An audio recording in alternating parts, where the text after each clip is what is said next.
ഒരു കാര്യം കോൺഗ്രസുകാരെ സൂചിപ്പിക്കുവാന് 2,90,000 മെമ്പർഷിപ്പുള്ള അംഗമുള്ള പത്തനംതിട്ട ജില്ലയിലെ മഹിളാ അസോസിയേഷന്റെ നേതാക്കന്മാർക്ക് ഒരുങ്ങിയാലേ ഈ യൂത്തന്മാരെ ഞങ്ങളുടെ കൊടിയിൽ നല്ല കമ്പാണ് കൊടി കെട്ടിയിരിക്കുന്നത്.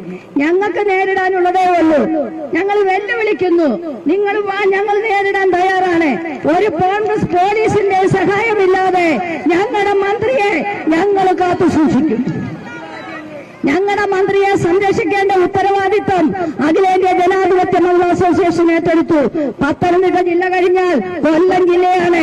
ഇതിലും 5 ലക്ഷം അംഗങ്ങളുള്ള സംഘടനയാണ് പത്തനംതിട്ട, കൊല്ലം, അത് കഴിഞ്ഞ് തിരുവനന്തപുരം, അങ്ങനെ അങ്ങോട്ട് വടക്കോട്ട് പോകുമ്പോൾ ഏകദേശം 90 ലക്ഷം മെമ്പർഷിപ്പ് അംഗങ്ങളുള്ള ഒരു സംഘടനയുടെ പ്രതിനിധിയാണ് സഖാവ് വീണ ജോർജ്.